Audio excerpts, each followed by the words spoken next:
right, travel update. We just made it into New Mexico. As far as the brake controller, I don't know, this thing has me totally confused. It hooked up, and then it stayed hooked up with no problems for about 60 miles, and then it disconnected, and then it connected and disconnected 2 or 3 times, and then it connected back up, and now it stayed connected for 35 miles. So I hate problems that are intermittent. If something just breaks and it flat out breaks, you can figure out what it is and you can fix it.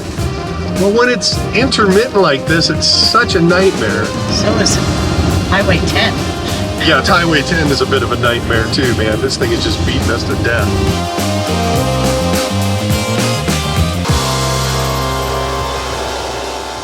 All right, kids, it's time for another episode of your favorite show and mine, Learn Shit with Tony. If you're in a truck, in a car, or on a pony, it is time to learn shit with Tony. What are we learning today, Tony? So we're New Mexico and just passed a sign that said Continental Divide.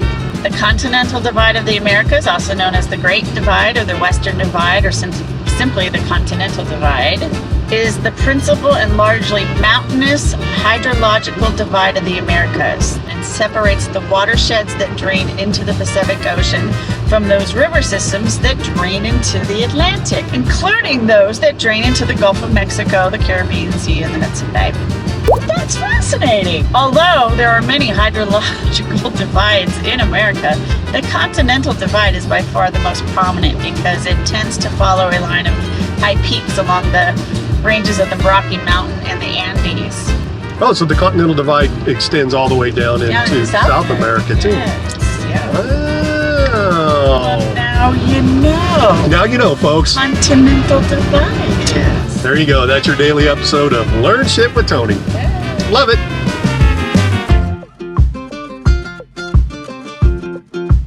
All right, kids, so we made it to our Harvest Host destination, which is our first one, which is Public House 28. Unfortunately, we're not going to be able to show you a lot of it because there wound up being a private event going on. But in the meantime, we are sitting in the trailer cooking a steak. There really is nothing like a good ribeye. So sorry we didn't get more footage of the Public House 28. That private event they had last night just kept going and going and going, and it was a military thing, so I didn't want to be running around with a camera, filming a bunch of stuff, because I wasn't quite sure if it was a somber event, a party event, what, so we just kind of laid low.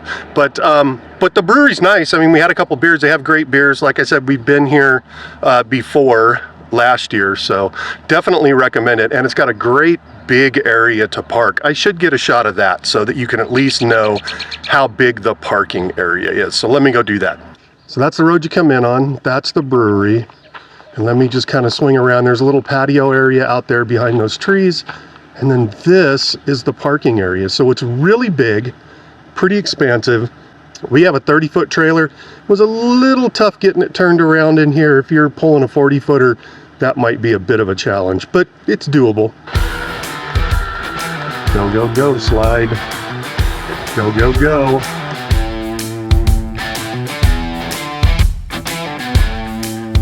Yay! I think we're in. We're in. Time to roll.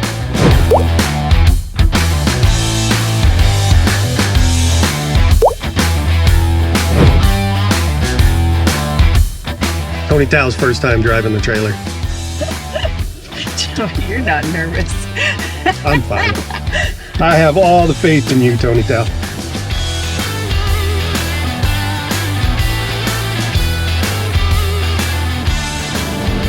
Woohoo! Gracie girl, mama's pulling the trailer.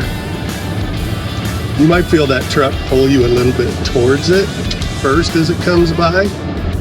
Some of them you'll get that feel, and other ones you won't.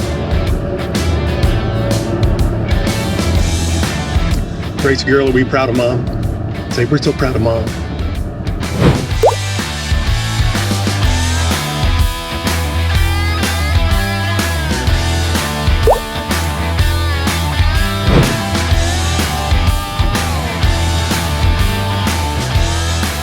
Today was a long drive day from just the other side, just the west side of El Paso, northwest side of El Paso, all the way in to Abilene. It took us about 9 hours. The saga of the brake controller continues. If it was disconnecting every time we hit a bump, I would say there's a short in there somewhere, but it's not, it makes no rhyme or reason. It's not when we hit a bump, it's just very random. The other adventure we had today, I don't know how this happened.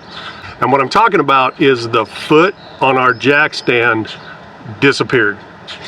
I know when it happened because when we were heading down I-20, we heard this loud clang. But then when we got to camp and started lowering the jack stand, Toni said, "Hey, where did that go?" And I went, "What do you mean? Where did what go?" And she pointed it out to me, and it was the foot on the jack stand. It's just gone. But lesson learned.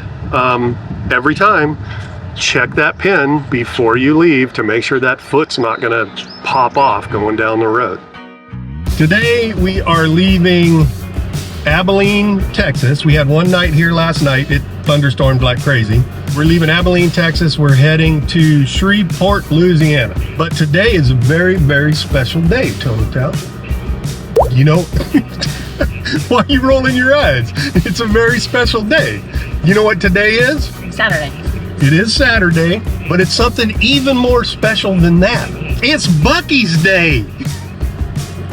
There's a Buc-es outside of Fort Worth. You know what it means, Gracie? It means Beaver Nuggets. Oh, you act like you don't care now, but later when I have Beaver Nuggets, she's gonna care. All right, kids, ready to go get Beaver Nuggets? Mm-hmm. Yay, Beaver Nugget Day. We'll see you at Buc-es.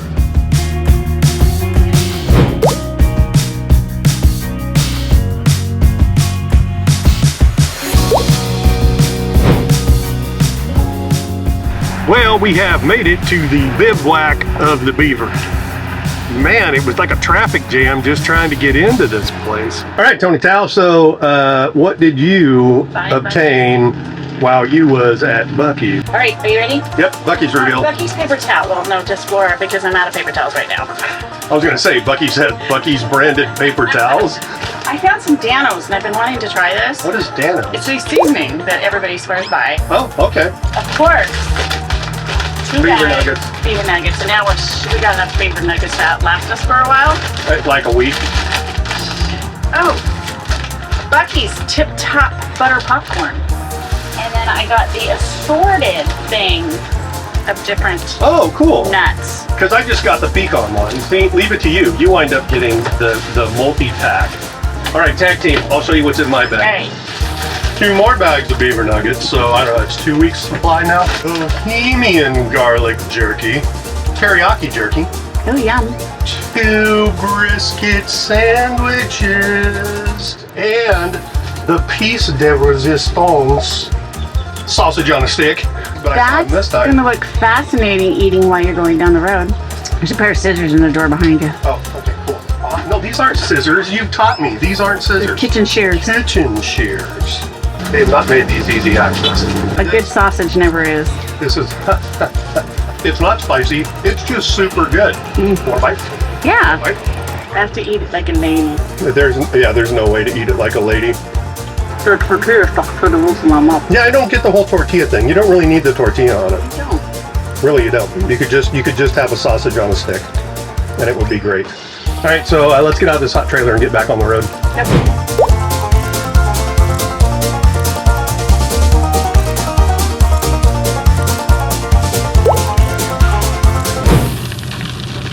We continued to head west on I-20 towards Shreveport, Louisiana, when we started to run into a thunderstorm. The closer we got to our destination, the worse the rain became.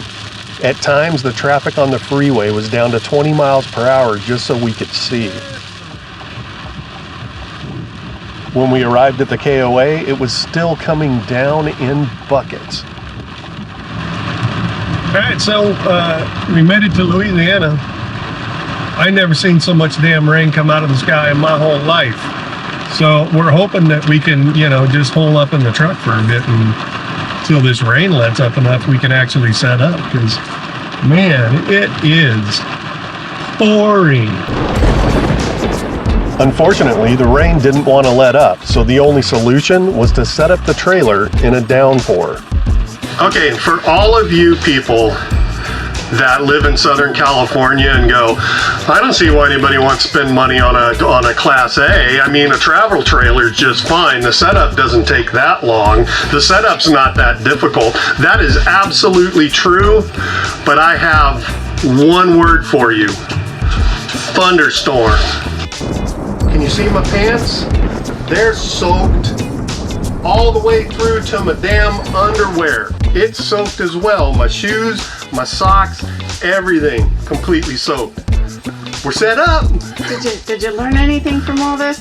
I learned that you need to slow down and be efficient even when especially when it's thunderstorming, because there's a couple things I had to do twice, and you don't want to have to do it. You hear that? You don't want to have to do it twice when it's pouring down rain. Oh man, yeah, that's it. I want a Class A, I want a Super C. I could have pulled in here, hit a button to level everything, fired up a generator, and been drinking a beer on a couch instead of standing in the rain. All right, I'm gonna get out of these wet clothes and have a beer.